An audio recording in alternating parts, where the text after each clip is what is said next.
Hello friends, कैसे हो? I hope आप अच्छे होंगे। देखिएगा, हम इस वीडियो में देख रहे हैं कलाम के द्वारा जो माइनर टेस्ट नंबर 8 लिया गया था, तो उसमें हम बात करेंगे जो लेवल 2 एसएसटी वाले हैं ना, उन्हीं से संबंधित इसमें क्वेश्चन दे रखे हैं। हालांकि जो लैंग्वेज के रूप में जो क्वेश्चन पूछे जाते हैं वो तो कॉमन रहेंगे, चाहे आप किसी भी लेवल से हो, लेकिन जो सब्जेक्ट के साथ क्वेश्चन है वो अलग हो जाते हैं।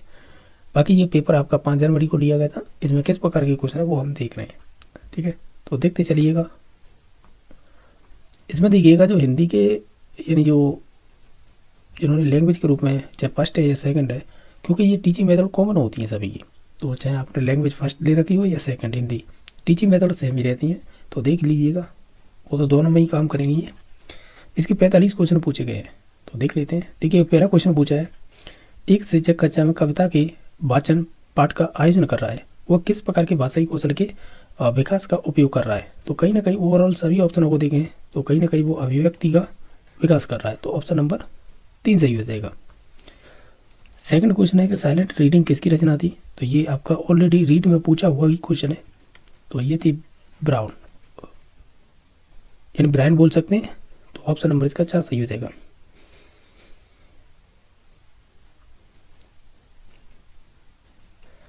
तीन नंबर क्वेश्चन कुछ इस प्रकार पूछा था कि मौन वाचन का मूल्यांकन किस परिचय के द्वारा किया जा सकता है? तो हम कह सकते हैं मौन वाचन का मूल्यांकन किस परिचय के द्वारा किया जा सकता है? तो हम ये सभी के थ्रू कर सकते हैं, चाहे वो आपके बहुविकल्पी परीक्षा क्वेश्चन हो या सत्य वाले क्वेश्चन हो या पूर्ति वाले, उपरोक्त तीनों इसके राइट आंसर हो जाएंगे। क्वेश्चन नंबर नेक्स्ट है कि मातृभाषा शिक्षण में मौखिक अभिव्यक्ति हेतु किस पद्धति को अपनाएंगे? तो इसके लिए हम खेल पद्धति को अपनाएंगे, तो ऑप्शन नंबर इसका 2 सही हो जाएगा। निरंतर मौन वाचन से कौन सा दोष आ जाता है? ओवरऑल सभी को देखें तो इससे हमें ये कहें उच्चारण संबंधी दोष आ जाएगा, तो ऑप्शन नंबर 4 सही हो जाएगा। इनके अलावा जो नेक्स्ट क्वेश्चन नंबर 6 है वो इस प्रकार पूछा है कि लिखित कार्य में त्रुटियों का प्रकार होता है, तो हम ये कहेंगे, क्या कहेंगे, चाहे तो वो व्याकरण के नियमों को लेकर संबंधित दोष हो या विराम चिन्हों को लेकर हो, गलत प्रयोग हो या मात्रा एवं वर्णों से संबंधित अशुद्धियाँ हो, ये सभी मानी जाएंगी, तो उपरोक्त इसका सभी राइट आंसर हो जाएगा। क्वेश्चन नंबर 7 है कि प्रारंभिक कक्षा के बालक बालिकाओं के लिए किसकी नितांत आवश्यकता होती है? तो अगर आप सभी को देखें ऑप्शन हो तो इसमें से राइट आंसर हो जाएगा सस्वर वाचन की, ऑप्शन नंबर 3 सही हो जाएगा। क्वेश्चन नंबर आपका 8वां है, शिक्षक बालकों को गद्यांश शुद्ध पढ़कर बताता है तथा बालक प्रत्येक शब्द को ध्यानपूर्वक सुनते हैं, इसे हम कहते हैं, कहीं ना कहीं हम इसे आदर्श वाचन कहेंगे। जो टीचर के द्वारा किया जाता है उसे आदर्श वाचन कहते हैं, और जो बच्चे करते हैं वो टीचर का अनुकरण करते हैं, इसलिए उसे अनुकरण वाचन कहते हैं, तो ऑप्शन नंबर इसका 3 हो जाएगा, क्योंकि शिक्षक के द्वारा किया जा रहा है। 9 नंबर क्वेश्चन है, किसी आदर्श लिखावट का जैसा का तैसा अनुकरण करना कहलाता है, तो ये संबंधित हो जाएगा आपकी अनुलेख से। क्वेश्चन नंबर नेक्स्ट है, निम्नलिखित में से कौन सा उद्देश्य माध्यमिक स्तर पर हिंदी शिक्षण का उद्देश्य नहीं है? हम ये कहेंगे लिपि का ज्ञान कराना, ये उद्देश्य आपके जो माध्यमिक स्तर पर नहीं माना जाएगा हिंदी शिक्षण का, ठीक है, और बाकी सभी माने जाएंगे जो ऑप्शन दे रखे हैं 1, 3, 4। ये कह रहा है कि मौन वाचन के भेद कितने होते हैं? एक तो गंभीर हो जाएगा, एक द्रुत हो जाएगा, तो ऑप्शन नंबर 3 सही हो जाएगा। अब देखिएगा, इसमें जूम करने से क्या है, स्पष्ट दिखाई नहीं दे रहा, 1 सेकंड रुकिएगा। इससे ज़्यादा जूम हो भी नहीं रहा है, तो देखते चलिएगा है क्वेश्चन कि ये कह रहा है 12 नंबर क्वेश्चन इस प्रकार पूछा है कि भाषा शिक्षण की सूत्र विधि का मूल स्रोत कौन सी भाषा मानी जाती है? अगर सभी ऑप्शनों को देखें तो वो संस्कृत ही मानी जाएगी, तो ऑप्शन नंबर 3 सही हो जाएगा। क्वेश्चन नंबर 13 देखिएगा कि बालकों में स्वाभाविक प्रवृत्ति कौन सी होती है? तो स्वाभाविक प्रवृत्ति तो आपकी ये इनमें से अगर सभी ऑप्शनों को देखें तो अनुकरण की हो जाएगी, तो ऑप्शन नंबर 3 सही हो जाएगा। क्वेश्चन नंबर देखिएगा 14 भाग के भावपक्ष व कलापक्ष का विवेचन किस विधि में किया जाता है? भावपक्ष और कलापक्ष का अगर विवेचन करना है तो वो किस विधि में किया जाता है? तो ये संबंधित हो जाएगी कहीं ना कहीं आपकी समीक्षा प्रणाली, तो ऑप्शन नंबर 3 सही हो जाएगा। अब क्वेश्चन नंबर नेक्स्ट देखिएगा कि कौन सा शिक्षण सूत्र आगमन विधि का नहीं है? देखिएगा, स्थूल से सूक्ष्म तो होता है, ठीक है, ज्ञात से अज्ञात भी होता है, और आपका कहीं ना कहीं मूल से अमूर्त भी होता है, लेकिन निश्चित से अनिश्चित नहीं होता है। इसे उल्टा करते हैं, अनिश्चित से निश्चित हो सकता है, ठीक है, तो ये वाला होता ही नहीं है, ये कह सकते हैं आगमन विधि में, तो ऑप्शन नंबर इसका 3 सही हो जाएगा। किस प्रणाली में अध्यापक बच्चों को पहले तो व्याकरण के नियम बताता है, फिर उदाहरण देकर नियम को स्पष्ट करता है? यानी पहले क्या बता रहा है, नियम बताता है, फिर उदाहरण। तो ये निगमन विधि हो जाएगी। ऑप्शन नंबर इसका 2 सही हो जाएगा। नेक्स्ट देखिएगा, प्रारंभ में व्याकरण का कौन सा रूप सिखाया जाना चाहिए? तो हमें ये कहेंगे व्याकरण का व्यवहारिक ज्ञान दिया जाना चाहिए। तो ऑप्शन नंबर 4 सही हो जाएगा। क्वेश्चन नंबर 18 देखिएगा, कच्चा अभिनय किस शिक्षण की विधि है? तो कच्चा अभिनय है ना, ये आपकी संबंधित हो जाएगी, नाटक की शिक्षण विधि मानी जाती है। 19 नंबर क्वेश्चन इस प्रकार पूछा है, संश्लेषण विधि में सिखाने की प्रक्रिया क्या होती है? संश्लेषण का मतलब होता है एक तरह से जोड़ना। तो शुरुआत में हम वर्ण सिखाएंगे, फिर शब्द सिखाएंगे, फिर वाक्य, इस प्रकार है। ठीक है, तो ऑप्शन नंबर 2 सही हो जाएगा। ये रीट 2018 में पूछा हुआ क्वेश्चन है। अब नेक्स्ट क्वेश्चन देख लेते हैं कि किसके अनुसार शिक्षण व्यवस्था के सभी पक्षों की व्यवहारिक रूप का आलेख ही पाठ्य योजना। ये स्टेटमेंट किससे संबंधित है? तो ये संबंधित हो जाएगा आपके डेविज का, कि ग्राह्यतम कौशल कौन सा है इसमें से? तो LSRW, ये 4 कौशल होते हैं। तो इनमें से जो, यानी एक तरह से रिसीवर बोल सकते हैं इंग्लिश में, और हिंदी में कहें तो ग्राह्यतम कौशल वो लिसनिंग होगा और आपका रीडिंग होगा, यानी सुनना और पढ़ना। तो ऑप्शन नंबर 1 में ही दे रखे थे, पाठ्य योजना में जो उत्प्रेरणात्मक उपक्रम कौन सा होता है? तो वो होती है आपकी प्रस्तावना। नेक्स्ट देखिएगा, नेक्स्ट है जो 24 नंबर क्वेश्चन देखिएगा, इसमें पूछा है कि उच्चारण दोष का कारण नहीं है इसमें से। तो सभी ऑप्शनों को देखेंगे तो हम ये कहें भाषा की संरचना है, ये आपकी है, एक उच्चारण दोष नहीं होगा, बाकी सभी हो सकते हैं। 25 नंबर क्वेश्चन देखिएगा, मातृभाषा के माध्यम से शिक्षा प्रदान करना एवं बुनियादी सिलमों पर आधारित शिक्षण विधि कौन सी होगी? अगर इन सभी को देखें तो वो हो जाएगी आपकी बेसिक प्रणाली। नेक्स्ट देखिएगा, हार्वर्ड की पंचपदी योजना में शामिल नहीं है। अगर ओवरऑल सभी ऑप्शनों को देखें तो उसमें मूल्यांकन नहीं आता है। मैंने तो ऐसे याद कर रखी है, बाकी आप कैसे याद कर रखी है वो आप जाने। देखिएगा, शुरुआत P से मतलब होता है प्रस्तावना, दूसरी P से होता है प्रस्तुतिकरण, तीसरे होता है C का मतलब कंपैरिजन, तुलना करना या संबंध बताना, G का मतलब सामान्यीकरण, A का मतलब होता है अप्लाई, होता है इंग्लिश में, या एप्लीकेशन बोल सकते हैं। इसका हिंदी करेंगे तो प्रयोग या अनुप्रयोग, कोई भी नाम दे दीजिएगा, वो एक ही बात होती है। ठीक है, तो देखो प्रस्तावना है, प्रस्तुतिकरण है और सामान्यीकरण है, लेकिन मूल्यांकन की बात कहीं पर भी नहीं होती है इन 5 स्टेपों में। ध्यान रखना, अब की बार 2025 की परीक्षा हुई है ना सेकंड ग्रेड की, जो होने को तो 2024 दिसंबर में हुई थी, लेकिन 25 ही मान लेते हैं क्योंकि वो लास्ट दिसंबर में हुई थी। उसमें ये क्वेश्चन पूछा था कि जो हार्वर्ड की पंचपदी प्रणाली में जो तीसरा स्टेप होता है, या क्वेश्चन कैसे भी हो, लेकिन तीसरे स्टेप का नाम उन्होंने अन्य नाम दिया था। अन्य नाम मीन्स ये कि ये 2 नाम तो हम पढ़ते हैं क्या क्या, एक तो C का मतलब कंपेरिजन और तुलना करना होता है, ठीक है, और एक और होता है संबंध। ये हमने प्रीवियस में क्वेश्चन किए ना, उन्हीं से ये मतलब मैं तुलना कर रहा हूँ कि इस प्रकार के भी क्वेश्चन बने हैं। ठीक है, तो ये C की जगह पे ना उन्होंने एक नया शब्द दिया है, अब देख लेना आप। हालांकि बुकों में तो लिखा रहता है संगठन, इसे बोलते हैं इंग्लिश में एसोसिएशन। तो ये ध्यान रखना है कि इस तुलना की जगह पे या C की जगह पे कोई और शब्द दे सकता है, जैसे कि अब की बार ये पूछा था कि संगठन। तो ऐसे है कन्फ्यूजन करने के लिए। बाकी इसका राइट आंसर तो 2 नंबर ऑप्शन हो गया, क्योंकि इससे क्वेश्चन आना ही होता है। नेक्स्ट देखिएगा, 27 नंबर रहेगी, अभिक्रम अनुदेशन का पद नहीं है इसमें से। अगर आप इन सभी ऑप्शनों को ध्यान से देखें तो हम ये कहेंगे, देखिएगा प्रस्तावना पद होता है, उसमें अभ्यास पद होता है, परीक्षण पद होता है, लेकिन उद्देश्य कथन पद नहीं होता है। तो ऑप्शन नंबर 3 सही हो जाएगा। 28 नंबर क्वेश्चन देखिएगा, ये कह रहा है FG फ्रेंच ने संरचनात्मक उपागम के शिक्षण का कौन सा सिद्धांत नहीं दिया है? अगर ये देखें ना, रीट 2022 पात्रता हुई है ना, तो उसमें पूछा हुआ ये क्वेश्चन है, वो भी हिंदी की टीचिंग मेथड में पूछा था। तो देखिएगा, अगर इनमें से सभी ऑप्शन को देखें तो हम कहेंगे तर्क शक्ति तथा वैज्ञानिक दृष्टिकोण का विकास करना। ये आपकी FG फ्रेंच की जो संरचनात्मक उपागम है ना, उसके अंतर्गत शिक्षण का सिद्धांत नहीं आता है। ठीक है, तो ऑप्शन नंबर 4 सही हो जाएगा। हार्वर्ड के प्रथम पद स्पष्टता को प्रस्तावना एवं प्रस्तुतिकरण में विभक्त किया था, वह है इसमें से, ये हो जाएगा जिलर। तो ये भी क्वेश्चन है ना, रीट 2022 में पूछा हुआ पात्रता में क्वेश्चन है। ठीक है, ये वाला।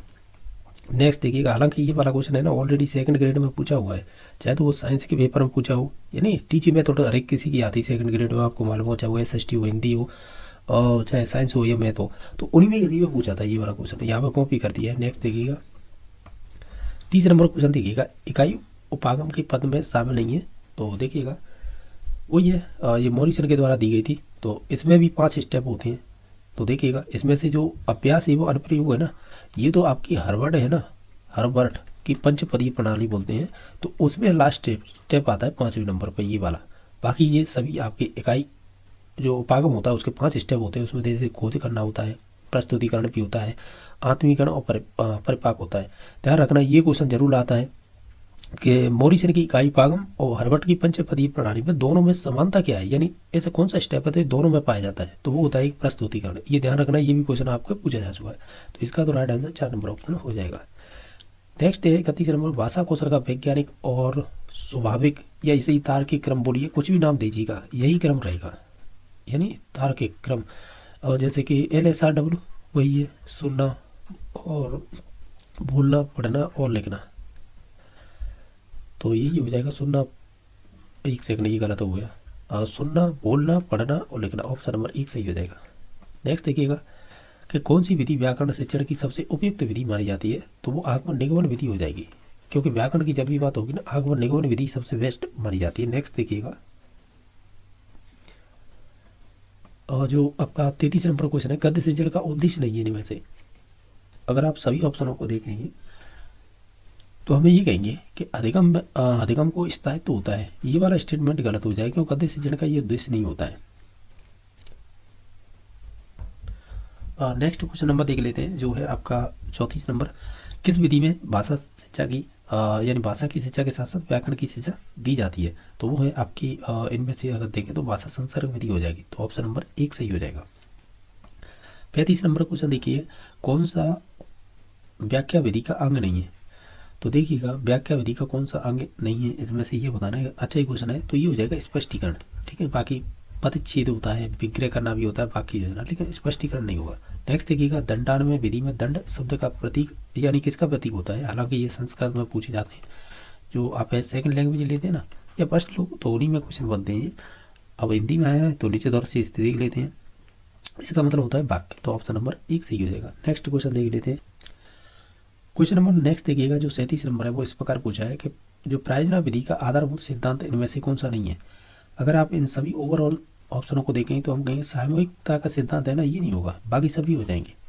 नेक्स्ट देखिएगा, व्याकरण अनुवाद विधि को किन नामों से जाना जाता है, तो देखिएगा इसे भंडारकर विधि भी बोल देते हैं हम, साथ ही साथ इसे परंपरागत या शास्त्रीय विधि बोल देते हैं, और परोक्ष अप्रत्यक्ष विधि भी बोल देते हैं। इस प्रकार ऑप्शन नंबर 4 सही हो जाएगा। इससे क्वेश्चन आना ही होता है, फिक्स है इससे आना, तो ये ध्यान रख सकते हैं। नेक्स्ट देखिएगा, व्याकरण के नियम पर बिना बल दिए ही वास्तविक परिस्थिति में भाषा के व्यवहारिक रूपों को खोज कर सहज रूप से सीखना कौन सी विधि की विशेषता होती है, ये संबंधित हो जाएगी आपकी कहीं ना कहीं।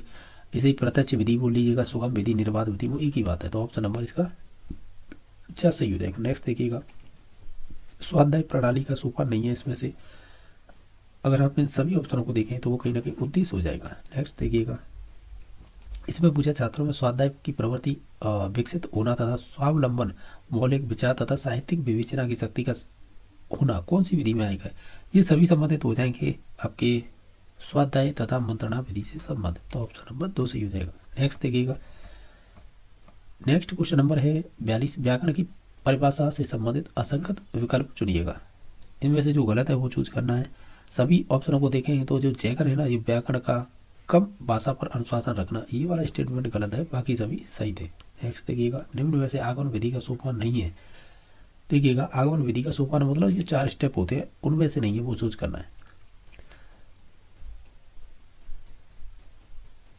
देखिएगा, जो प्रयोग और प्रदर्शन है ना, ये नहीं होगा, बाकी आपका उदाहरण होगा, तुलना एवं विश्लेषण करना भी होगा, नियम और नियमीकरण या निष्कर्ष निकालना, ये हो जाएंगे, लेकिन ये वाला नहीं होगा, तो ऑप्शन नंबर 4 सही हो जाएगा। नेक्स्ट देखिएगा, कौन सी विधि में रचना तथा कहानी और पद आदि की शिक्षा दी जाती है, तो ये सभी में दी जाती है, सभी में से ये है सहयोग प्रणाली में या समवाय में, तो ऑप्शन नंबर 3 सही हो जाएगा।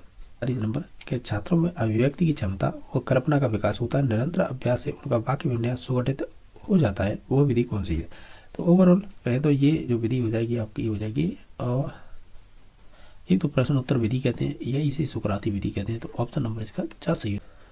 जो 40 नंबर क्वेश्चन है, यहाँ से आगे आपके संस्कृत के टीचिंग मेथड से संबंधित क्वेश्चन स्टार्ट होते हैं। तो पहला है श्यामपट्टी मार्जन या प्रयोगस्यात, यानी जो श्यामपट्टी पर जो मार्जन या डस्टर होता है जो मिटाने वाला, तो उसका प्रयोग कैसे कर सकते हैं, तो ऊपर स्टाद अद यानी ऊपर से नीचे की ओर मिटा सकते हैं या रफ कर सकते हैं। नेक्स्ट देखिएगा, प्रस्तावना प्रश्न नाम उद्देश्य संवर्तते, जो प्रस्तावना के जो प्रश्न होते हैं उनका उद्देश्य क्या होता है। ओवरऑल देखें तो हम ये कहेंगे कहीं ना कहीं पूर्व ज्ञान परिचय करते हैं, यानी पूर्व ज्ञान से आधारित ये आपकी प्रश्न रहेंगे।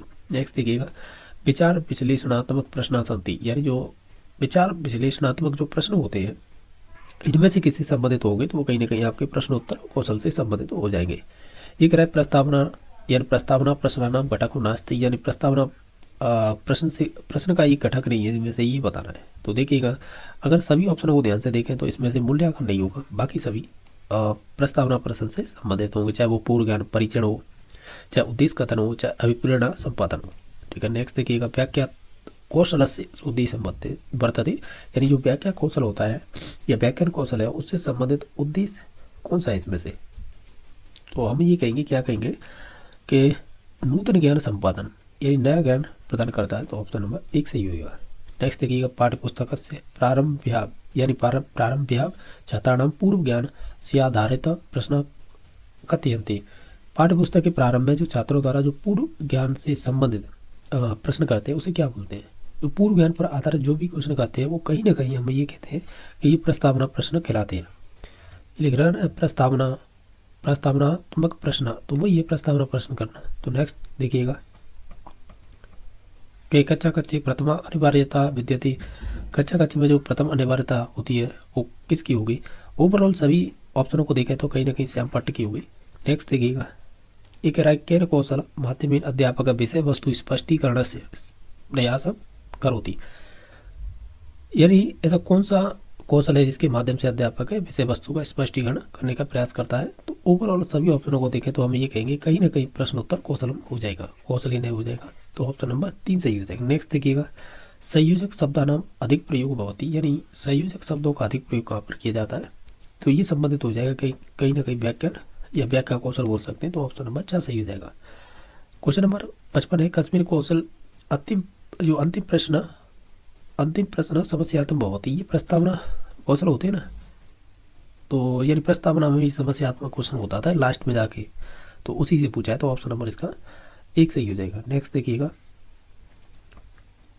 ये कह रहे अस्मिन नाटक शिक्षण विदौ शिक्षक स्वयं सर्वेषां नाटक पात्राणाम वाचक अभिनय करोति, यानी ये ऐसा कह रहा है कि जो नाटक शिक्षण होता है उसमें शिक्षक है उसी के द्वारा स्वयं के द्वारा सभी नाटक के जो पात्र होते हैं या वाचक अभिनयकार होती है, यानी वो उसी के द्वारा किया जाता है, तो इसे क्या बोलेंगे आदर्श नाट्य विधेय बोलेंगे, ऑप्शन नंबर 1 सही हो जाएगा। ठीक है, यानी वो शिक्षक के द्वारा किया जा रहा है तो निश्चित तौर से हम उसे आदर्श ही मानेंगे। ठीक है, तो ऑप्शन नंबर 1 सही हो जाएगा। क्वेश्चन नंबर देखिएगा 57 अनुवाद शिक्षण से किम प्रयोजनम, यानी अनुवाद शिक्षण का प्रयोग है वो मुख्यतः किसके थ्रू किया जाता है, इनमें से देखें तो हम ये कहेंगे ये सभी के साथ किया जाएगा, यानी चाहे मूल भाषा अनुदित भाषाएं ज्ञानम करोति या छात्राणाम व्याकरण ज्ञान की पुष्टि करनी हो या शब्दकोश वृद्धि करनी हो, ये सर्व यानी ये प्रयोग सभी है वो सही हो जाएंगे। एक रहे संहिता पाठ पद पाठ इत्यादि नाम प्रयोग अस्मिन विधौ भवति, यानी जो संहिता पाठ है पद पाठ है इनका प्रयोग किस विधि में किया जाता है। ओवरऑल देखें तो सभी को इसमें से पारायण विधि है ना उसमें किया जाता है। सामान्य से विशिष्ट की ओर जाते हैं वो किस विधि में जाते हैं यानी सामान्य से विशिष्ट, तो ये हो जाएगा निगमन विधि में, ऑप्शन नंबर 3 सही हो जाएगा। ये कह रहा है कि पूर्णांक दंश प्रति इति शिक्षण सूत्र आधारित है शिक्षण विधि रास्ती, यानी पूर्ण से अंश की ओर जाते हैं वो किस विधि में ऐसा होता है, तो ओवरऑल देखें तो वो विश्लेषण विधि में हो जाएगा या विश्लेषणात्मक विधि, कुछ भी नाम दीजिएगा वो एक ही बात रहती है। व्याकरण शिक्षण से विधिशु ये सब विधि न परिणीयते, यानी जो व्याकरण शिक्षण की ऐसी कौन सी विधि है जो परिणीयते नहीं होती है, यानी आप ऐसे कह सकते हैं कि तुलना विधि के नाम की बात कर रहा है। आत्मक स्तरीय संस्कृत व्याकरण शिक्षण सर्वोत्तम विधि, तो इसमें से सर्वोत्तम विधि हो जाएगी अव्याकृत विधि, हालांकि आगमन विधि भी हो जाएगी, क्योंकि जब हम ये कहते हैं ना कि व्याकरण की शिक्षा किस विधि के द्वारा दी जानी चाहिए, तो वो आगमन निगमन दोनों होती है, ये सर्वश्रेष्ठ विधि मानी जाती है। लेकिन ये प्राथमिक स्तर की बात करें तो फिर अव्याकृत पे जा सकते हैं, तो ऑप्शन नंबर इसका 4 सही हो जाएगा। नेक्स्ट देखिएगा कि भारतीय पाठ्य पुस्तक के विधि समर्था आसी, यानी जो भारत में पाठ्य पुस्तक विधि के समर्थक कौन रहे हैं इनमें से बताना है। अगर देखेंगे तो इसमें से बेस्ट बहुधय हो जाएंगे, तो ऑप्शन नंबर 1 सही हो जाएगा। ये कह रहा है पंडित विद्र अथवा परंपरागत विधि इति नामना प्रसिद्ध संस्कृत शिक्षण से विद्र अस्ति, यानी ऐसी कौन सी विधि है जैसे बोल सकते हैं चाहे तो उसे पंडित विधि बोले या परंपरागत विधि बोले, तो वो कौन सी विधि है इसमें से। ओवरऑल देखें तो हम कहेंगे पाठशाला विधि हो जाएगी, तो ऑप्शन नंबर 3 सही हो जाएगा। क्वेश्चन नंबर नेक्स्ट है कि जैसे कच्चा नायक विद्रयम लाभो वर्तते, कच्चा में जो नायक ऐसे हो सकता है, कच्चा नायक विधेय लाभो होता है, यानी कच्चा में जो अभिनय करवाया जाता है उसके लाभ बताइएगा। तो ये सभी हो जाएंगे, ऑप्शन नंबर 4 सही हो जाएगा। नेक्स्ट देखिएगा, प्रश्न विधौ अंतर्भूता विधि नास्ति, यानी प्रवचन विधौ में अंतर्भूता विधि नहीं है, तो इनमें से नहीं आएगी प्रवचन विधि के अंतर्गत। अगर सभी को देखा तो ऑप्शन नंबर हम जाएंगे प्रसंग विधि, ये नहीं आएगी। नेक्स्ट देखिएगा, संस्कृत से चढ़े प्रत्यक्ष विधि प्रयोग कर्तमान, तो इसमें से जो संस्कृत शिक्षण विधि की जो प्रत्यक्ष विधि है उसमें यानी उसका प्रतिपादन किसने किया था या किसने दी थी, ऐसे वो बोल सकते हैं। तो ऑप्शन नंबर इसका अच्छा सही हो जाएगा, यानी प्रोफेसर बीपी बोकिल महोदय ने दी थी। एक कविता से चढ़े अन्य अर्थ यदा एक कर्ति क्रिया कर्मा दिव्या व्याकरण संबंधी प्रश्न क्रियन्ते तथा अयम विधि भवति, यानी ऐसे है कि कविता शिक्षण की जो अन्वय विधि की बात करें, एक तरह से ऐसे बोल रहा है कि कहीं ना कहीं व्याकरण संबंधी प्रश्न किए जाते हैं कविता शिक्षण में, तो वो किससे संबंधित है, इस प्रकार ये कह रहा है। ओवरऑल देखें तो ये कहीं ना कहीं दंडान्वय विधि से संबंधित हो जाएंगे। अगर यहाँ पे डायरेक्टली वैसे क्वेश्चन कहता है जैसे पद से संबंधित, तब फिर कंठान्वय पे जाते हैं। अगर इसमें व्याकरण संबंधी आ जाता है तो निश्चित तौर से वो दंडान्वय विधि हो जाएगी। नेक्स्ट देखिएगा कि अस्मिन् विधौ भाषाया शिक्षणम तया ये भाषा भवति, तो ये कहीं ना कहीं बात कर रहा है प्रत्यक्ष विधि की, ये कह रहा है अस्मिन् विधौ भाषा यानी भाषा या शिक्षण यानी भाषा का शिक्षण किया जाता है, तया भाषा भवति, यानी एक तरह से सुनना बोलना सभी चीज़ें वो भाषा के थ्रू की जाती है, मोस्टली वो डायरेक्ट मेथड ही होती है। हर्बर्ट की पंचपदया विकसित रूपम अस्ति, यानी हर्बर्ट की पंचपदी प्रणाली का विकसित रूप माना जाता है वो मूल्यांकन विधि। क्वेश्चन नंबर जो 71 है, प्रत्यक्ष विधि वैशिष्ट्यम अस्ति यत अत्र। अगर इन चार ऑप्शनों को देखें तो हम ये कहेंगे कि एक तो मातृभाषा का प्रयोग वर्जित होता है उसमें, ये बात सही है। मौखिक कार्यास प्रदान में, क्योंकि सुनना बोलना है दोनों चीज़ें डिपेंडेबल रहती है, यानी एल एस जो कौशल होते हैं ना दो शुरुआत के, इन्हीं पर डिपेंडेबल ज़्यादा रहती है, क्योंकि सुनना भी होता है बोलना भी होता है। वस्तु शब्द यो साक्षात संबंध स्थापना, और ये भी बात सही है। तो हम ओवरऑल कहेंगे ये सभी स्टेटमेंट आपके प्रत्यक्ष विधि से संबंधित सही थे। एक है पंच काद्यानम कस्मिन् विधौ भवति, तो ये संबंधित हो जाएगा आपकी पुराण विधि से। शास्त्रार्थ कस्य विधि उदाहरणम, तो ये संबंधित हो जाएगी आपकी वाद विवाद विधि से, यानी जो शास्त्रार्थ किए जाते हैं ना वो किसके उदाहरण माने जाते हैं, वो वाद विवाद विधि के माने जाते हैं। एक है प्राचीन विधिना शिक्षा प्रारंभ कस्मात्यरम भवति स्म, यानी जो प्रारंभ की शिक्षा प्रारंभ करते थे ना तो वो उपनयन संस्कारत है ना उसके कह सकते हैं बात ही कर देते, तो ऑप्शन नंबर 4 सही हो जाएगा। बाल की सुकल्पना शक्ति विकास होती, तो हम कहेंगे कहीं ना कहीं कथा कथन विधि के द्वारा हो जाएगा, तो ऑप्शन नंबर 2 सही हो जाएगा। संस्कृत भाषा शिक्षण अनुवाद विधि क उच्यते, यानी संस्कृत भाषा शिक्षण की जो अनुवाद विधि है ये संबंधित हो जाएगी आपकी, और ये हो जाएगी आपकी भंडारकर विधि से। यानी संस्कृत भाषा शिक्षण की अनुवाद विधि को किस नाम से जानते हैं, एक तरह से हम कहेंगे भंडारकर विधि। नेक्स्ट देखिएगा, व्यवहार कौशल से इतर से गुण से ग्रहणम कस्मात् विधि भवति, यानी व्यवहार कौशल है किस विधि का एक तरह से ग्राहितम कौशल होगा, किस विधि का। ओवरऑल देखें तो इसमें से हो जाएगा प्रत्यक्ष विधि का, ये सही है ना, बिल्कुल सही, तो ऑप्शन नंबर 4 सही हो जाएगा। नेक्स्ट क्वेश्चन नंबर देखिएगा कि अव्याकृत इति कस्य शिक्षण विधि, यानी कस्य विधि है वो कौन सी, सॉरी कस्य विधि क्यों, अव्याकृत विधि कौन सी है इसमें से शिक्षण विधि की, तो हम ये कहेंगे ये कहीं ना कहीं आपकी संबंधित हो जाएगी व्याकरण की। नेक्स्ट देखिएगा, नवीन शिक्षण पद्धति व्याकरण शिक्षण सर्वाधिक रुचिकर विधि मन्यते, यानी नवीन शिक्षण पद्धति में व्याकरण शिक्षण की सर्वाधिक रुचिकर विधि इसमें से कौन सी है, तो वो हो जाएगी आगमन निगमन विधि। नेक्स्ट देखिएगा, कस्मिन् विधौ उदाहरण ही नियम प्रति शिक्षण सूत्र अनुसरण क्रियते, यानी उदाहरण से नियम किए जाते हैं, तो ये किसमें होता है, आगमन विधि में। निम्नलिखित जो अनुवाद से रूपम नास्ति, इसमें से अनुवाद का रूप नहीं होगा। अगर ओवरऑल सभी को देखें तो वो आपके सग्रंथ अनुवाद होता है, ये वाला नहीं होगा, बाकी सभी हो जाएंगे। अनुवाद शिक्षण यानी अनुवाद शिक्षण उद्देश्यमस्ति, अनुवाद शिक्षण का उद्देश्य इसमें से क्या है ये बताना है। ओवरऑल ये सभी हो जाएंगे, तो ऑप्शन नंबर इसका 4 सही हो जाएगा। नेक्स्ट देखिएगा कि शिक्षण से मुख्य उद्देश्य के वस्ती, यानी शिक्षण का मुख्य उद्देश्य क्या है ये बताना है। हमें ये कहते हैं व्यक्ति का सर्वांगीण विकास करना होता है, तो ऑप्शन नंबर 3 सही हो जाएगा। नेक्स्ट देखिएगा ये कह रहा है संस्कृत भाषा शिक्षण उत्तम विधि अस्ति। संस्कृत भाषा शिक्षण की कौन सी उत्तम विधि है इसमें से? अगर सभी को देखेंगे तो हम ये कहेंगे कहीं ना कहीं प्रत्यक्ष विधि। नाटक शिक्षण के कथमों विधि सर्वोत्तम कथित, ये होगा सर्वश्रेष्ठ माना जाएगा इसमें से। और नाटक शिक्षण में इसमें से विधि आ जाएगी जो सर्वश्रेष्ठ होगी वो हो जाएगी समवाय विधि। देखिएगा एक लक्ष्य लक्षण व्याकरण इति कम विधि दोते यदि, तो ये संबंधित हो जाएगी आपकी कहीं ना कहीं आगमन निगमन विधि। कस्मिन् पद शिक्षण विधौ पाठ्य विषय आधारित प्रश्न भवन्ति। पद शिक्षण में जो पाठ्य विषय संबंधित जो प्रश्न होते हैं वो संबंधित होते हैं आपकी खंडान्वय विधि से। नेक्स्ट देखिएगा श्री रामकृष्ण गोपाल भंडारकर महोदय का विधि प्रतिपादित, तो ये हो जाएगी आपकी कौन सी व्याकरणवाद विधि। तो ऑप्शन नंबर 1 सही हो जाएगा। कहरवटी पंच पद्यांतर्गत ना गच्छति, यानी इनमें से कौन सा चीज नहीं प्रयोग किया जाता है वो है मूल्यांकन। तो इस प्रकार हमने 40 से 90 तक क्वेश्चन किए ये संस्कृत से। अब यहाँ से आगे जो 91 से क्वेश्चन से लेकर जो 150 तक यानी 150 तक जो भी क्वेश्चन होंगे वो आपके सामाजिक अध्ययन यानी कह सकते हैं SST से संबंधित होंगे, जो आपके 60 क्वेश्चन हो जाएंगे। तो देखते चलिएगा किस प्रकार के क्वेश्चन पूछे गए हैं। तो देखिए 91 नंबर क्वेश्चन कुछ इस प्रकार पूछा है, जैसा आप देख पा रहे होंगे। ये कह रहा है वीर शैव आंदोलन के संदर्भ में असत्य कथन का चयन कीजिएगा। ये आपको 4 स्टेटमेंट दे रखे हैं और लास्ट में कह रहा है उपरोक्त में से सही कथन का चयन कीजिएगा।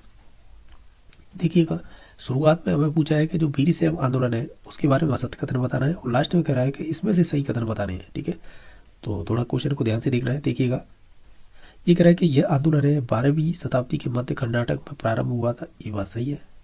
साथ ही साथ इसका जो नेतृत्व तो ये है वासवन्ना नामक ब्राह्मण ने किया था, तो ये भी बात सही है। इसकी अनुयायी है ना वो वीर शैव तथा लिंगायत कहलाते हैं। वीर शैव को ही हम लिंगायत कहते हैं एक तरह से, जो भगवान शिव की पूजा करने वाले हैं। तो निश्चित तौर से हम ये कहेंगे चाहे आप वीर शैव बोलिए या लिंगायत, वो कहलाते हैं कौन? जो वीर शैव, एक तरह से दोनों ही एक ही बात है। इन्होंने मूर्ति पूजा और कर्मकांड के विरुद्ध प्रबल तर्क प्रस्तुत किए थे, तो कहीं ना कहीं ये भी सही है। ठीक है, तो इस प्रकार ये चारों कथन सही है। और हमें पूछा था क्वेश्चन में असत्य कथन बताइएगा, तो असत्य तो कोई है नहीं, तो इसका मतलब ये सभी सही हो जाएंगे, क्योंकि यहाँ पे ये कह रहा था सही कथन बताइएगा। ठीक है, तो इस प्रकार इसका 4 नंबर ऑप्शन सही हो जाएगा। क्वेश्चन नंबर आपका 92 है कि सूची फर्स्ट और सेकंड, एक तरफ तो सूफी संत दे रखे, दूसरी तरफ उनकी दरगाह दे रखी, अब मिलान कीजिएगा। देखिएगा अगर आप देखें तो जो शेख मोइनुद्दीन चिश्ती है ना, ये आपकी कहाँ पे है, और ये कहाँ पे हो जाएगी, चलो छोड़ दीजिएगा। और देखिए शेख हमीदुद्दीन नागौरी है, इनकी जो दरगाह है ये संबंधित हो जाएगी आपकी नागौर में। ख्वाजा बख्तियार काकी की ये इसकी दरगाह हो जाएगी संबंधित आपके दिल्ली में। सही है ना? सही है, ठीक है। और बाकी है जो शेख ये है ना फरीदुद्दीन गंज सकर, तो इनकी जो संबंधित हो जाएगी दरगाह ये हो जाएगी अजमेर में। सही है, इसकी हो जाएगी अजमेर में, क्यों होगी, इसकी होगी अजोदन में। और बाकी जो शेख मोइनुद्दीन चिश्ती है इसकी हो जाएगी अजमेर। इस प्रकार इनका क्रम होगा, तो कौन सा होगा? पहले का हमने मिलाया था चौथा, दूसरे का मिलाया था पहला, और तीसरे का मिलाया था तीसरा, और चौथे का मिलाया था दूसरा। तो इस प्रकार 41 32 ऑप्शन नंबर 2 सही हो जाएगा। कि निम्नलिखित में से असत्य कथन बताइएगा, जो गलत है वो चूज करना है। आप सभी ऑप्शनों को पढ़ लीजिएगा। तो इसमें से जो दक्षिण भारत में शैव अनुयायी अलवार कहलाते हैं, ये गलत है। शैव तो आपको या तो लिंगायत कहलाएंगे या आपके वीर शैव कहलाएंगे, तो इस प्रकार ये वाला स्टेटमेंट गलत हो जाएगा। नेक्स्ट देखिएगा कि कुमारगुप्त जो प्रथम के संदर्भ में निम्न में से कथनों पर विचार कीजिएगा, और लास्ट में कह रहा है कि सत्य बताइएगा। तो देखिएगा ये वाला सही है, क्योंकि जो आपके जो स्वैनत सांग के अनुसार नालंदा विश्वविद्यालय के संस्थापक कुमारगुप्त फर्स्ट थे, ये बात सही है। भीतरी गांव स्तंभ के लेख के अनुसार जो स्कंदगुप्त थे ना, उनके काल में उसके पुष्य मित्र जातियों ने विद्रोह किया था, तो ये भी बात सही है। ये कह रहा है कुमारगुप्त प्रथम की स्वर्ण मुद्रा पर विक्रम जो देते थे ना, उनकी उपाधियां मिलती है, ये वाला स्टेटमेंट गलत हो जाएगा। बाकी ये दोनों सही थे, तो ऑप्शन नंबर 1 हो। तो नेक्स्ट देखिएगा 98 नंबर क्वेश्चन, जो समुद्रगुप्त द्वारा जो पराजित राज्यों के प्रति नीति के संदर्भ में असंगत युग्म पहचानिएगा। एक तरफ राज्य दे रखे हैं और उनकी नीतियां दे रखी हैं। देखिएगा इसमें कूट देख लेते हैं, कूट तो नहीं दे रखे, तो देखिएगा इसमें से हमें असंगत ही बताना था ना। तो देखिएगा कि जो आर्यावर्त थे वो राज प्रसव भूधारण से संबंधित नीति चलती थी, ये सही है। और दक्षिणापथ था उसमें आपकी ग्रहण मोक्ष अनुग्रह चलती थी। जो आठविक है इसमें आपकी परिचारीकृत ये चलती थी। लेकिन जो गणराज्य है ना ये वाला गलत है, तो ऑप्शन नंबर इसका अच्छा सही है। गुप्तकालीन मूर्ति कला के संदर्भ में निम्न कथनों पर विचार कीजिएगा और इनमें से आपको सही सही बताने हैं, ठीक है। ये 3 स्टेटमेंट दे रखे हैं, अगर आप इन सभी ऑप्शनों को पढ़ेंगे यानी जो स्टेटमेंट दे रखे हैं तो इनमें से जो सही है वो तीनों ही हो जाएंगे। जैसे मध्य प्रदेश की जो एरण से विष्णु के वराह की मूर्ति प्राप्त हुई है जिसमें पृथ्वी को स्थिर रूप में दर्शाया गया है, ये वाला स्टेटमेंट सही है। सुल्तानगंज से बुद्ध की 1 टन की तांबे की जो खड़ी मूर्ति मिली है, ये भी बात सही है। मथुरा, सारनाथ और पाटलिपुत्र गुप्तकालीन मूर्ति कला के प्रमुख केंद्र है। तो इस प्रकार स्टेटमेंट इसका 4 सही हो जाएगा, यानी तीनों कथन सही है तो ऑप्शन नंबर 4 सही हो जाएगा, ऐसे बोल सकते हैं। क्वेश्चन नंबर 16 है, अजंता की गुफाएं निम्नलिखित में से किससे संबंधित थी? यह है तो ओवरऑल देखा जाए तो ये सभी आपकी जातक कथाओं से संबंधित थी। किस प्राचीन भारतीय पुस्तक में जो ब्राह्मण व्यापारी तथा गणिका की प्रेम कथा का वर्णन किया गया है, ये संबंधित हो जाएगी कहीं ना कहीं मृच्छकटिकम से। चीनी यात्री हैंसांग किस शासनकाल में भारत आया था? तो ये संबंधित हो जाएगी कहीं ना कहीं आपके हर्षवर्धन। क्वेश्चन नंबर देखिएगा 103 नंबर वो इस प्रकार पूछा है कि निम्न में से किस सातवां शासक को आगमन विलय तथा जो भी क्षत्रियों का दर्प दूर करने वाला कहा जाता है? तो वो कहा जाता है आपके गौतमी पुत्र सातकर्णी को। तो ऑप्शन नंबर इसका 2 सही हो जाएगा। और क्वेश्चन नंबर नेक्स्ट है, किस शासक के शासनकाल में बौद्ध धर्म हीनयान या महायान 2 शाखाओं में विभाजित हो गया था? तो ये संबंधित है कनिष्क। नेक्स्ट देखिएगा कि भारतीय उपमहाद्वीप में सर्वप्रथम सोने के सिक्के बड़े पैमाने पर किस वंश के शासनकाल में चलाए गए थे? तो ये चलाए गए थे कुषाण वंश में। नेक्स्ट देखिएगा कि बादामी के चाणक्यों के संदर्भ में निम्न कथनों पर विचार कीजिएगा। ये 2 स्टेटमेंट है, इनमें से सही बताना है। हम ये कहेंगे ये दोनों ही सही है, तो ऑप्शन नंबर 3 सही हो जाएगा, ठीक है। यानी ये कह रहा था इस वंश का जो शासन है कृष्णा तुंगभद्रा नदियों के मध्य स्थिति या जिसकी राजधानी एओल हुआ करती थी। जो पुलकेशिन द्वितीय था ना, इस वंश का सबसे प्रतापी शासक था, तो ये भी बात सही है। इसके बाद आएगा क्वेश्चन नंबर 107। देखिएगा 107 में क्या पूछा है कि 8वीं जो भी शताब्दी थी में जिन नगरों का उदय बड़े गांवों से हुआ था उनमें आसपास के गांवों में से उपज बेचने के लिए किस स्थान पर व्यक्ति आते थे? तो 8वीं शताब्दी की बात कर रहे हैं, तो ये संबंधित हो जाएगा आपके मंडपिका में। तो ऑप्शन नंबर 4 सही हो जाएगा। नेक्स्ट देखिएगा, इसमें से आपको मध्यकालीन अर्थव्यवस्था के संबंध में कौन सी कथन इसमें से सही है वो चूज करने। आप अगर सभी ऑप्शनों को ध्यान से देखेंगे तो इसमें से 1 नंबर और 3 ये सही है और ये वाला गलत हो जाएगा। तो इस प्रकार ऑप्शन नंबर इसका 3 सही हो जाएगा, ठीक है। यानी इसका ऑप्शन नंबर 3 सही हो जाएगा। नेक्स्ट देखिएगा, निम्न से मध्यकालीन भारत में पश्चिमी बंगाल का प्रमुख केंद्र जो रेशमी वस्त्रों के लिए प्रसिद्ध था। तो ओवरऑल देखें तो ये संबंधित हो जाएगा आपके मुर्शिदाबाद, ठीक है। तो ऑप्शन नंबर 1 सही हो जाएगा। नेक्स्ट देखिएगा 110 नंबर क्वेश्चन। 110 नंबर क्वेश्चन देखें तो इस प्रकार पूछा है कि निम्नलिखित में से किस विदेशी यात्री ने हम्पी नगर का वर्णन 16वीं शताब्दी में सुदृढ़ प्राचीन पद नगर के रूप में किया था? तो ये संबंधित हो जाएंगे आपके यानी डोमिंगो पेज हो जाएंगे। तो ऑप्शन नंबर 2 हो जाएगा। दक्षिण भारत जो भारतीय मंदिरों में भव्य गोपुरम बनाने का श्रेय निम्नलिखित में से किस शासक को जाता है? तो ये जाएगा कृष्णदेव राय। ऑप्शन नंबर 3 सही हो जाएगा। नेक्स्ट देखिएगा, एक हिरिया नगर व कमलपुरम जलाशय के जो भग्नावशेष कहाँ से प्राप्त हुए हैं? ये संबंधित हो जाएंगे आपके विजयनगर से। नेक्स्ट देखिएगा, निम्नलिखित में से किस मंदिर की आंतरिक दीवारों पर रामायण के दृश्यों का अंकन मिलता है? तो ये संबंधित हो जाएंगे आपके हजार राम मंदिर। नेक्स्ट देखिएगा, एक निम्न में से किसे पश्चिम का प्रवेश द्वार कहा जाता है? तो इसमें तो ऑप्शन नंबर 1 सही हो जाएगा, सूरत। एक निम्नलिखित में से किस देश के निवासियों द्वारा मसूलीपट्टनम का किला बनवाया गया था? तो ये संबंधित हो जाएगा आपके हॉलैंड। नेक्स्ट देखिएगा, 1 सेकंड रुकिएगा, ये क्वेश्चन नंबर 115 तो इधर भी छूट रहे हैं। देखिएगा, इसमें बताना है कि जो निम्नलिखित विदेशी यात्रियों को काल क्रमानुसार व्यवस्थित कीजिएगा, यानी पहले कौन आया फिर सेकंड थर्ड इस प्रकार के, या ईयर के आधार पर भी आप इसे सजा सकते हैं। तो देखिएगा, इसमें से अगर देखें जो अल बरूनी है ये पहले नंबर पे आया था, फिर आपका इब्न बतूता है, ये वाला आया था 2 नंबर पे।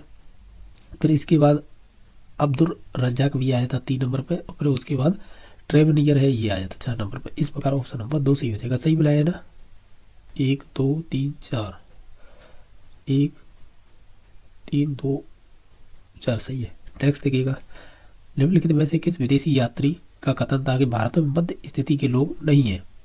तो ये स्टेटमेंट संबंधित हो जाएगा आपके बर्नियर का।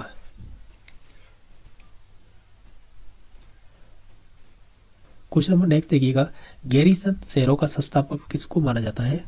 तो ये संबंधित हो जाएगा आपका Ghiyasuddin Balban. Question number next है कि अनुप्रस्थ टोड़ा निर्माण के संबंध में कथनों पर विचार करते हुए सत्य कथन बताइएगा या सत्य कथनों का चयन कीजिएगा। तो ये दोनों ही कथन है वो सही है, तो ऑप्शन नंबर इसका 3 सही हो जाएगा। क्वेश्चन नंबर 120 है कि अलाउद्दीन खिलजी के काल में कितने प्रकार के कर प्रचलित थे। तो ये थे आपके 3 प्रकार के। नेक्स्ट देखिएगा कि निम्नलिखित में से किस शासक ने बेगमपुरी मस्जिद का निर्माण करवाया था। तो ये संबंधित हो जाएंगे मोहम्मद तुगलक। इसमें से असंगत युग्म चाटिएगा। एक तरफ तो शासक दे रखे हैं, दूसरी साइड है उन्होंने क्या निर्माण करवाया था उनसे संबंधित है। देखिए, जो हुमायूं था उसने दीन पनाह नगर स्थापित किया था या निर्माण करवाया था। अकबर ने हुमायूं का मकबरा और शाहजहां ने लाल किला जो दिल्ली में। लेकिन जो शेरशाह सूरी ने जो जमाली कमाली मस्जिद है ये निर्माण नहीं करवाई। तो इस प्रकार ऑप्शन नंबर 1 सही हो जाएगा। नेक्स्ट देखिएगा, फतेहपुर सीकरी की किस इमारत को पर्सी ब्राउन ने मुगल स्थापत्य का मोती कहा है। ये संबंधित हो जाएगा आपके तुर्की सुल्ताना का महल। ऑप्शन नंबर इसका 3 सही हो जाएगा। नेक्स्ट क्वेश्चन देखिएगा, और 124 नंबर है कि जहांगीरकालीन प्रमुख चित्रकार कौन थे। इसमें से अगर देखें इनमें से हो जाएंगे और ये हो जाएगा 4 नंबर, अबुल हसन और बिसनदास। तो ऑप्शन नंबर इसका 4 सही हो जाएगा। एक है मनस पदार किस भाषा का शब्द है, और ये हो जाएगा आपका उर्दू का। क्वेश्चन नंबर 126 है कि अकबर के काल में ऐसे कितने जो मनसबदार थे जिन्हें 5000 या इससे अधिक की पदवी प्राप्त थी। तो ऐसे ओवरऑल देखा जाए तो 29 थे। नेक्स्ट देखिएगा, निम्नलिखित में से मुगलकालीन भू राजस्व व्यवस्था के संबंध में असंगत कौन सा है वो चूज करना है। ये गजब का ही क्वेश्चन है, ये हो जाएगा। अगर असंगत बताना है ना तो देखो, जमा को ये कहते थे, कड़कुत को भी सही है, और आपकी अमीर गुलजार ये भी सही है। लेकिन जो आपकी लांग बटाई है ये वाली स्टेटमेंट गलत हो जाएगी, या कह सकते हैं ऑप्शन गलत हो जाएगा। इसका 3 नंबर राइट आंसर हो जाएगा। आईने अकबरी की किस भाग में शाही घर परिवार तथा उनके रख रखाव का उल्लेख मिलता है। तो ये संबंधित हो जाएगा आपके मंजिल आबादी में। नेक्स्ट देखिएगा, क्वेश्चन नंबर आपका आएगा नेक्स्ट 129। ये कह रहा है निम्न में से ऐहोल प्रशस्ति की रचना किसके द्वारा की गई थी। तो ये की गई थी आपके रवि कीर्ति के द्वारा। एलोरा के कैलाश मंदिर का निर्माण फिलिंदा ब्लैंक्स के द्वारा चट्टानों पर काटकर करवाया गया था। तो ये थी आपकी कृष्ण प्रथम ने करवाया था। पल्लवकालीन कला के संदर्भ में असत्य कथन बताइएगा। अगर ओवरऑल सभी ऑप्शनों को ध्यान से देखें तो हम कहेंगे ये 4 नंबर है, ये गलत हो जाएगा। बाकी ये तीनों स्टेटमेंट सही थे। नेक्स्ट देखिएगा, निम्नलिखित में से चोल शासक ने ये कह ना गैंगे कौंड की उपाधि धारण की थी। तो ये कौन थे चोल शासक, ये थे आपके कहीं ना कहीं राजराज प्रथम। नेक्स्ट देखिएगा, चोल काल में भू राजस्व किस नाम से जाना जाता था। अरे यार ये वाला नहीं, इधर साठ आना है कि किस अभिलेख से स्थानीय चोल प्रशासन तथा ब्राह्मण सभा का उल्लेख मिलता है। तो ये संबंधित हो जाएंगे आपके उत्तर मेरुक अभिलेख, या उत्तर मेरुक अभिलेख भी बोल सकते हैं। क्वेश्चन नंबर नेक्स्ट है जो 134 नंबर है। इसमें से आपको सुमेलित करने हैं। तो देखिएगा, आपको कोड दे रखे हैं जिनकी आप जानकारी उन्हें भी मिला लेंगे ना तो भी आसानी से आंसर पर पहुंच जाएंगे। ठीक है, देखिएगा इसमें से जैसे वेल्लम बुकाई है, ये आपके गैर ब्राह्मण किसानों की भूमि थी, ये संबंधित हो जाएगा। ठीक है, और है जो ब्रह्मादेव है, ये आपके ब्राह्मणों को उपकार में दिए भूमि से संबंधित हो जाएंगे। जो साला भोग है ये संबंधित हो जाएगी विद्यालय के रख रखाव हेतु दिए भूमि से। और बाकी जो पल्ली चंदम है ये संबंधित हो जाएगा जैन संस्थाओं के दान की गई भूमि से। इस प्रकार ऑप्शन नंबर 2 सही हो जाएगा। राजराजेश्वर मंदिर के संबंध में असत्य कथन बताइएगा। अगर ओवरऑल देखें एक बार मुझे ये देखने दीजिएगा, इसके कथन तो नहीं दे रखे, यानी कूट कूट कूट तो नहीं दे रखे, नहीं दे रखे। तो देखिएगा इसमें से अगर देखें तो ये तीनों तो सही है, गलत हो जाएगा ये वाला 4 नंबर ऑप्शन, बाकी सभी सही थे। नेक्स्ट देखिएगा कि चोल काल में भू राजस्व को किस नाम से जाना जाता था, तो ये संबंधित हो जाएगा आपके कदम आई से। राजस्थान की वह कला यहाँ से आएंगे, अब राजस्थान कह सकते हैं चीके से संबंधित क्वेश्चन होंगे, देखते चलिएगा। राजस्थान की वह कला जिसमें कपड़े पर चित्र बने हुए होते हैं जिनके माध्यम से किसी लोक देवी या देवता के जीवन से संबंधित घटना या कथा का प्रस्तुतिकरण किया जाता है, इसे क्या कहते हैं। देखिए वो सारे तो कहेंगे नहीं, ना आपके पवाड़े कहेंगे ना पढ़ कहेंगे इसे, जैसे बाबू जी की पढ़ है, ठीक है। इसी प्रकार अन्य प्रकार की पढ़ में भी होती है। तो ऑप्शन नंबर इसका 2 सही हो जाएगा, ठीक है। नेक्स्ट देखिएगा राजस्थानी लोक संस्कृति में विभिन्न त्योहारों व पर्वों पर दीवारों परस्पर चित्रांकन के लिए स्वास्तिक, फूल, लक्ष्मी के पैर, चेक आदि जो चित्र बनाए जाते हैं कहलाते हैं। पान कहेंगे नहीं, गोटलिया कहेंगे नहीं। देखो इनमें से दोनों में से ही हो जाएगा राइट आंसर आपका, इसे मांडड़ी कहेंगे, ऑप्शन नंबर। तो सारी अलग चीज़ होती है, ठीक है। तो ऑप्शन नंबर 2 ही सही हो जाएगा। आदिवासी लोगों द्वारा आंखों को पेनी दर्शाने हेतु क्या गुद उगाया जाता है। आदिवासी लोगों द्वारा आंखों को पेनी दर्शाने हेतु, और देखिएगा ये शानदार क्वेश्चन है, इसे सारिया कहते हैं, ठीक है। बाकी टैटू तो होंगे नहीं, त्रिशूल भी नहीं होगा, तो ऑप्शन नंबर पर 1 ही पे जाएंगे। राजस्थान में सर्वाधिक कलात्मक पाना किस देवता का है, तो ये पाना है, ये संबंधित हो जाएगा आपका श्रीनाथ जी से, तो ऑप्शन नंबर 1 सही हो जाएगा। 141 नंबर क्वेश्चन कुछ इस प्रकार पूछा है कि निम्न युगों में से सही युग नहीं है वो बताना है, यानी सही सुमेलित नहीं है। बाड़मेर में थार महोत्सव होता है, ये बात तो सही है। जोधपुर में मारवाड़ महोत्सव होता है, ये भी बात सही है। जयपुर में हाथी महोत्सव होता है, ये भी सही है। जो गलत हो जाएगा 4 नंबर, जैसलमेर में ऊँट महोत्सव नहीं होता है, यानी आप ऐसे कह सकते हैं ऊँट महोत्सव तो आपके ये हो जाएगा बीकानेर में, न कि आपके जैसलमेर में। तो इस प्रकार ये 4 नंबर ऑप्शन गलत हुआ है। 142 नंबर क्वेश्चन देखिएगा, जो गणगौर त्योहार के संदर्भ में निम्न कथनों पर सत्य कथन का चयन कीजिएगा। ये 2 स्टेटमेंट है, ये बताइएगा सही कौन सा होगा इसमें से। देखिए ये से बोल सकते हैं होली की राख के पिंड बनाकर अंकुरित जौ के साथ इनका पूजन किया जाता है, तो ये बात तो सही है। बाकी नाथ द्वारा में चैत्र कृष्ण पंचमी की गुलाबी गणगौर मनाई जाती है, ये वाला स्टेटमेंट गलत हो जाएगा, बाकी 1 नंबर सही था। नेक्स्ट देखिएगा कि हिंदू पंचांग के अनुसार कौन सा त्यौहार श्रावण माह में नहीं मनाया जाता है।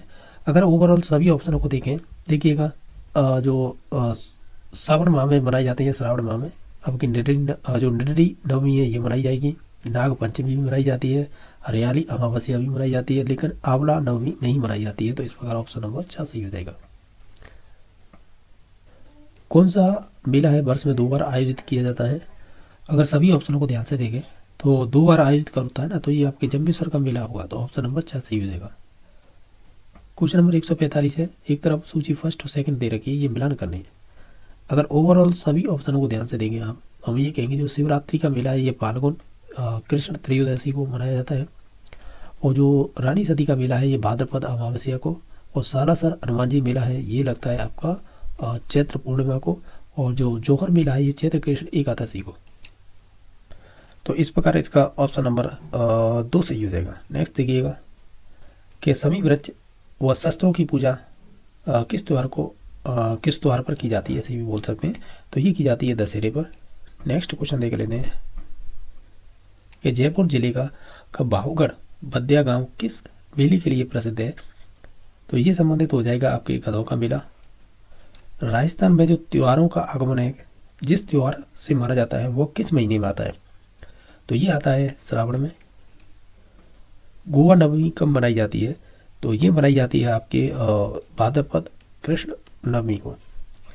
कपिल मुनि का मेला कहाँ पर बढ़ता है, तो ये ओवरऑल है कह सकते हैं बीकानेर में, तो ऑप्शन नंबर 3 सही हो जाएगा। इस प्रकार हमने 45 क्वेश्चन किए हिंदी के, 45 क्वेश्चन संस्कृत के, बाकी जो 60 क्वेश्चन है ये आपके सब्जेक्ट के टोटल मिलाएंगे तो 150 क्वेश्चन हो जाते हैं।